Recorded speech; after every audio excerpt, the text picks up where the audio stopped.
Junko Furuta was born in 1971 in Misato, Saitama Prefecture, just north of Tokyo.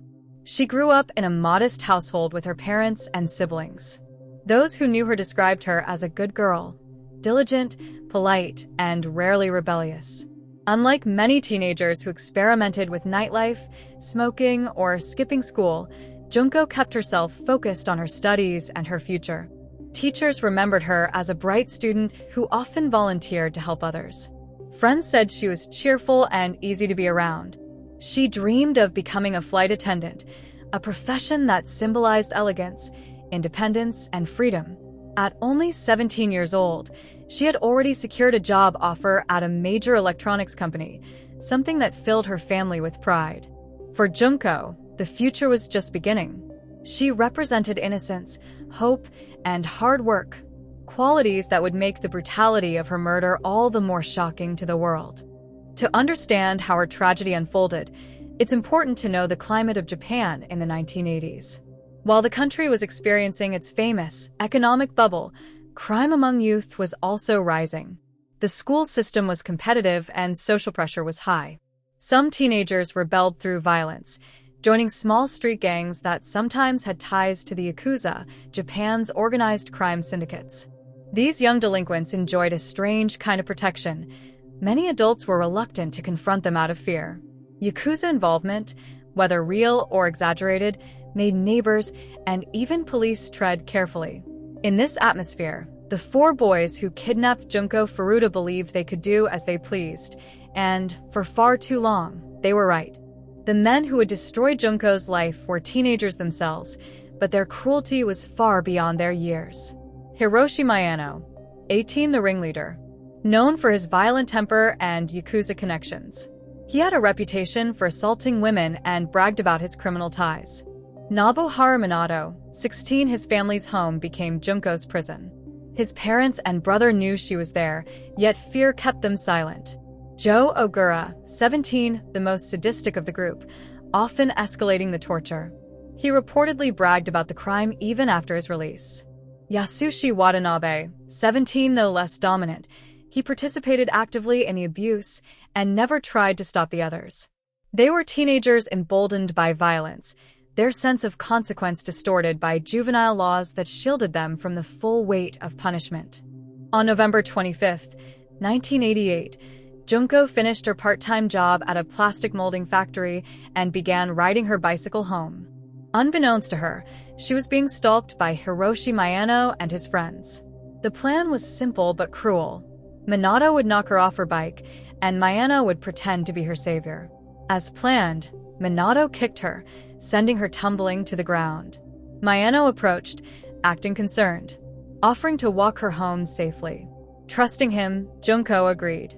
Instead of leading her home, he lured her into a warehouse, where he revealed his Yakuza ties and threatened her life.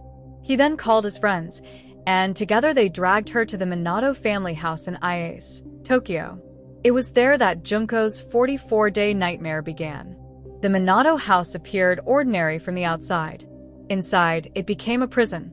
Junko was confined to a small upstairs room. The family noticed her presence. They saw her injuries, heard her screams, and knew she was being held against her will. Yet they did nothing. Why? Fear. Miyano had boasted of his Yakuza connections, and the Minatos did not want to risk retaliation. Neighbors, too, reported hearing strange sounds, muffled cries, banging, even screams, but brushed it off or avoided involvement. The cultural tendency to not interfere combined with the fear of gang violence allowed the abuse to continue unchecked. The details of Junko's captivity remain some of the most disturbing in criminal history. What follows are only fragments of the suffering she endured. Daily assaults. Junko was raped by the four boys and also by other men they invited into the house. Police later estimated she was raped more than 400 times. Physical torture. She was beaten with fists, golf clubs, and iron rods. She was suspended from the ceiling and used as a punching bag. Burns and mutilation. Cigarettes were stubbed out on her skin. Her face and body were burned with hot wax and lighters. At one point, they dripped melted plastic onto her. Starvation and forced acts. She was deprived of food and water, forced to drink urine and eat cockroaches. Sometimes she was given only small amounts of milk. Dehumanization. She was made to strip naked, dance for the boys, and endure constant humiliation. Objects were forced into her body, causing severe internal injuries. By the third week, Junko's health was failing. Her legs and hands were swollen from burns and broken bones. She could barely walk or breathe properly. She begged her captors to end her life. Instead, they intensified her suffering. On January 4, 1989, Mayano lost a game of mahjong and, furious, turned his rage on Junko.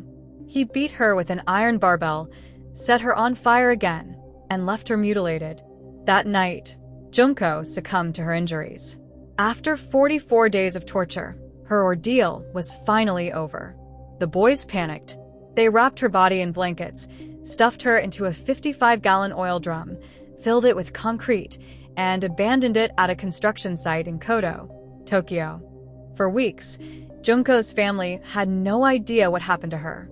She was reported missing, but authorities initially believed she may have run away, a common assumption about missing teenagers in Japan at the time. In March 1989, police arrested Mayano on an unrelated sexual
Mayano, too, reoffended as an adult. For Junko's parents, the tragedy was unbearable. During the trial, her father collapsed from shock. Her mother required psychiatric care after hearing the details of the abuse. Their home was filled with grief. Their daughter's future had been stolen in the cruelest way imaginable. At the funeral, Junko's classmates placed offerings into her coffin, a favorite stuffed animal, notes, and messages. Her dream of being a flight attendant was honored symbolically. Her employers at the electronics company even presented her with the uniform she would have worn, placing it beside her body. The murder of Junko Furuta became a symbol of systemic failure in Japan. It highlighted the silence of bystanders. Neighbors, and even the Minato family ignored her suffering. The fear of organized crime. Yakuza influence created a culture of fear. Weak juvenile laws. The light sentences fueled debate about whether age should protect offenders in cases of extreme violence. Her story continues to resonate decades later. True crime writers, journalists, and filmmakers have revisited the case, each time reminding the public of the brutality of human cruelty and the necessity of justice.